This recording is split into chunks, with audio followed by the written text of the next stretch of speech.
dari bahasa Latin yaitu intelligentsia, yang berarti kekuatan akal manusia.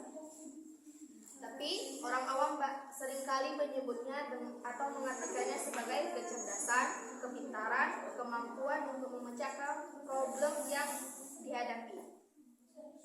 Melalui kecerdasan, manusia mampu mengelola alam dan lingkungan sesuai dengan kebutuhannya.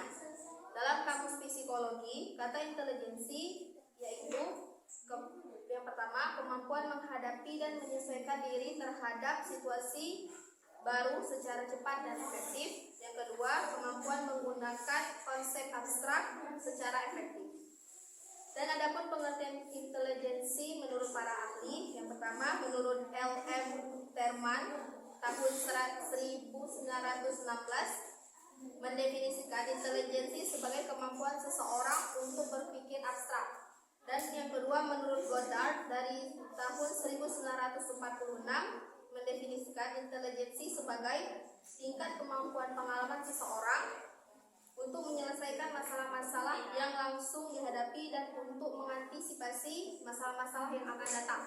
Yang ketiga menurut Edward Lee Thorndike dari tahun 1874 sampai 1949 mendefinisikan intelijensi sebagai kemampuan memberikan respon yang baik dan pandangan kebenaran atau fakta. Yang B, pengenalan pada masing-masing anak. Kita harus mengenal hal-hal yang umum yang terdapat pada semua anak dan masa perkembangannya.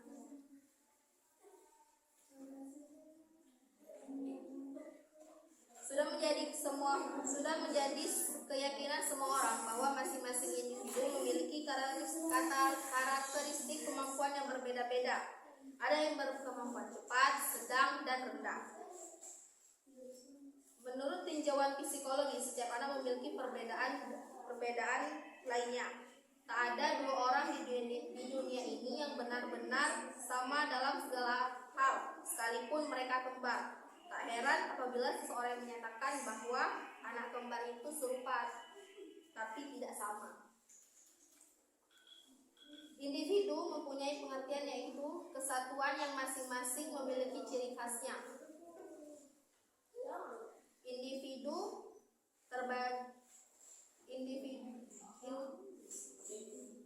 Tidak ada dua individu sama satu dengan yang lainnya. Perbedaan individu dapat dilihat dari dua segi, horizontal dan vertikal. Dari segi horizontalnya, setiap individu berbeda dengan individu lainnya dalam aspek mental seperti tingkat kecerdasan, kemampuan, minat, ingatan, emosi, kemauan, dan sebagainya. Dan dari segi vertikal, tidak ada dua individu yang sama dalam aspek jasmani seperti bentuk ukuran, kekuatan, dan daya tahan tubuh. A. Faktor warisan keturunan. Keturunan merupakan faktor pertama yang mempengaruhi perkembangan individu. B. Faktor pengaruh lingkungan. Lingkungan adalah segala hal yang mempengaruhi individu. Lingkungan terbagi menjadi 3 bagian, yaitu lingkungan keluarga, yaitu keluarga memiliki peranan yang sangat penting dalam mengembangkan pribadi anak. Yang kedua, lingkungan sekolah. Sekolah merupakan lembaga pendidikan formal yang secara sistematik melaksanakan program bimbingan, pengajaran, dan pelatihan dalam membantu siswa agar mampu mengembangkan potensinya, baik yang menyangkut aspek moral, spiritual, dan intelektual, emosional, ataupun sosial. 3. Lingkungan masyarakat. Lingkungan masyarakat bukan lingkungan sosial remaja karena ada umumnya anak bersosialisasi dengan teman sebayanya. Yang C. Kebutuhan dan perkembangannya. A. Kebutuhan pokok anak. Tiap anak membutuhkan hal-hal tertentu, dan apabila kebutuhan itu tidak dipenuhi, anak tersebut akan mengalami masalah-masalah tertentu. Kebutuhan pokok dapat terbagi dalam 3 aspek, yaitu kebutuhan jasmani, kebutuhan kejiwaan atau psikologi, dan kebutuhan rohani. B. Perkembangan anak. Perkembangan anak meliputi segi-segi jasmani, jiwa, dan rohani. Dalam perkembangan anak ada metode-metode tertentu, dan pada tiap periode perkembangan terlihat adanya sikap, kecenderungan, adanya sikap, kecenderungan pola sikap, watak, dan tingkah laku tertentu. Masa perkembangan ini penting untuk dikenal. Tinjauan masa perkembangan ialah A. Masa 0 sampai 3 tahun, B. Masa 3 sampai 5 tahun, masa pemain kecil. Yang C. Masa 6 sampai 12 tahun, masa sekolah dasar. Yang D. 13 sampai 19 tahun, masa adolescensi. Baiklah, akan disampaikan teman saya. Pengenalan dalam kepribadian anak. Mengenal anak berarti mengenal bagaimana respon dan tingkah laku anak dalam menghadapi sesuatu. Mengenal ini mencakup beberapa aspek seperti mengenal bagaimana tumbuh kembang anak, mengenal bagaimana anak menerima dunia sekitar, dan masih banyak lagi. Terdapat beberapa faktor yang menunjang kepribadian anak seperti genetik atau bawaan. Beberapa aspek dari kepribadian adalah hasil bawaan, baik dari orang tua maupun keluarga. Misalnya, anak mempunyai sifat yang sama seperti ayah atau ibu. Yang kedua, segi pendidikan. Pendidikan sangat penting diterima oleh anak, karena pendidikan akan mempengaruhi bagaimana kepribadian anak. Semakin baik pendidikan yang dia terima, kemungkinan besar akan mendapatkan kepribadian yang baik pula. Kemudian lingkungan. Lingkungan juga memiliki peran dalam meningkatkan kepribadian anak. Apabila ia tinggal atau mengenal sekitaran lingkungan yang baik, maka ia akan tumbuh kembang menjadi kepribadian yang baik. Begitupun sebaliknya, apabila ia tinggal di lingkungan yang toksik, baik dari segi perbuatan ataupun perkataan, kemungkinan besar dia akan tumbuh menjadi anak yang nakal, susah diatur, dan memiliki kepribadian yang kurang baik. Kemudian, didikan orang tua. Didikan orang tua memiliki peranan yang penting dalam proses pembentukan anak. Apabila dalam rumah sudah dididik dengan baik, maka di luar rumah dia akan mudah berbaur dengan dunia luar dan memiliki bekal dalam diri untuk menentukan mana yang baik dan mana yang tidak. Perbedaan individu anak. Dalam tahap perkembangannya, siswa berada pada tahap masa perkembangan yang sangat pesat dari segala aspek. Perkembangan yang sangat pesat ini berkaitan dengan pembelajaran, yaitu yang pertama, perkembangan aspek kognitif.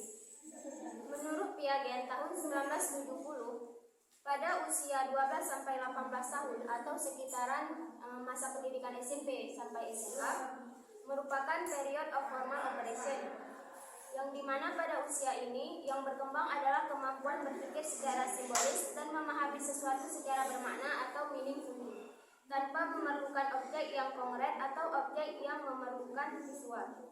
Siswa telah memahami hal-hal yang bersifat imajinatif. Kemudian perkembangan aspek psikomotoris, yaitu yang merupakan salah satu aspek yang penting untuk diketahui oleh guru.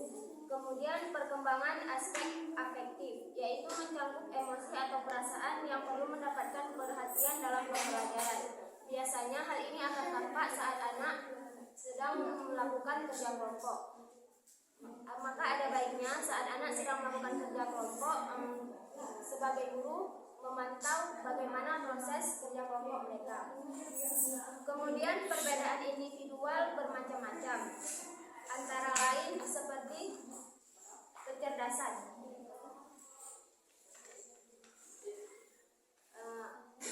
Ada kelompok anak yang memiliki kecerdasan yang kurang, yang dimana mereka membutuhkan waktu yang lebih banyak untuk belajar dan untuk memahami sesuatu. Dan ada bagian kelompok yang memiliki kecerdasan yang lebih dibandingkan kelompok sebelumnya, dan mereka bisa memiliki penangkapan dan juga daya ingat yang cepat. Kemudian bakat atau aptitude. Bakat sangat berpengaruh terhadap tingkat perkembangan seseorang. Untuk mengetahui bakat diperlukan aptitude test pada anak-anak waktu permulaan masa sekolah, agar kita tahu bakat apa yang terdapat dalam anak. Kemudian keadaan jasmani atau physical fitness. Keadaan jasmani juga memiliki pengaruh terhadap minat belajar anak. Apabila anak memiliki kesehatan yang kurang, maka akan menurunkan semangat belajarnya. Begitupun sebaliknya dengan anak yang energi serta mudah dan cekatan dalam berbuat sesuatu, mereka akan lebih mudah dalam melakukan hal-hal dalam pembelajaran. Kemudian dari perbedaan dari latar belakang keluarga. Keadaan keluarga mempengaruhi anak. Banyak faktor yang bersumber dari sosial seperti struktur dalam keluarga, tingkat pendidikan orang tua, tingkat ekonomi, hubungan antara orang tua. Yang dimana perbedaan-perbedaan ini sangat berpengaruh terhadap perilaku dan perbuatan belajar di sekolah. Materi selanjutnya akan dilanjutkan oleh Siti Afian. Adapun faktor-faktor yang mempengaruhi kepribadian individu. Faktor-faktor yang penting dari kepribadian dan motivasi yang mempengaruhi tingkah laku anak ada 5. Yang pertama, self-concept atau konsep diri, yaitu pikiran seseorang tentang dirinya sendiri yang mempengaruhi tingkah lakunya.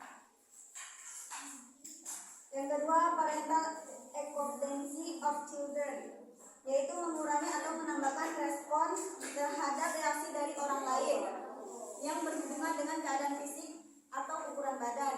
Adapun locus of control ialah bagaimana individu merasa atau melihat hubungan antara tingkah lakunya dan akibatnya. Menurut Rotter, locus and control mempunyai 2 fungsi, yaitu dimensi eksternal dan internal, di mana eksternal ini menganggap bahwa tanggung jawab segala perbuatan itu berada di luar perilakunya, sedangkan internal melihat bahwa tanggung jawabnya itu berada pada perbuatan pada diri perilakunya. Anak yang mempunyai locus of control yang eksternal mendapatkan skor tinggi, sedangkan anak yang internal suka bekerja sendiri dan efektif. Adapun kecemasan yang dialami anak didik. Kecemasan menggambarkan keadaan emosional yang dikaitkan dengan ketakutan. Kecemasan juga dapat menyebabkan masalah sosial. Ada hubungan negatif antara kecemasan dengan inteligensi, yaitu kecemasan tinggi, IQ rendah. Adapun motivasi hasil belajar yang berguna untuk menjelaskan integrasi motivasi siswa untuk hasil belajar ketika mengalami belajar masa lampau. Adapun contoh tingkah laku anak di sekolah yang anak gelisah, yaitu self-centered, self-protective, menjauh pertengkaran, kebingungan, penolakan atau kehilangan status. Adapun manfaat tes inteligensi dalam dunia pendidikan. Dewa Ketut Soekardi dan Nila Kusmawati mencatat ada beberapa manfaat. Yang pertama, dapat digunakan untuk seleksi penerimaan murid baru. Yang kedua, pembinaan atau mengevaluasi terhadap prestasi yang telah dicapai. Yang ketiga, mengelompokkan siswa pada program khusus. Yang keempat, hasil tes inteligensi dapat disumbangkan pada program pemulihan atau program studi. Yang selanjutnya, apabila hasil tes inteligensi ini dilengkapi dengan data-data, maka dapat memahami peserta didik dalam menyediakan lingkungan yang dibutuhkan peserta didik. Dapat disimpulkan bahwa mengenal anak berarti mengenal respon dan tingkah lakunya dalam bermacam-macam situasi. Perbedaan individual yang perlu dipertimbangkan dalam pelaksanaan pengajaran di kelas adalah faktor yang menyangkut kesiapan anak untuk menerima pengajaran, karena perbedaan tersebut menentukan sistem pendidikan secara keseluruhan. Semata-mata bertujuan untuk mengembangkan individu sebagai individu, tetapi juga dalam berkaitan dengan pola kehidupan masyarakat yang bervariasi. Ada beberapa aspek yang merupakan perbedaan individual tersebut, yaitu perbedaan fisik, inteligensi, kepribadian, dan kecakapan bahasa. Masalah perbedaan individu pada inteligensia dan bakat hampir secara keseluruhan.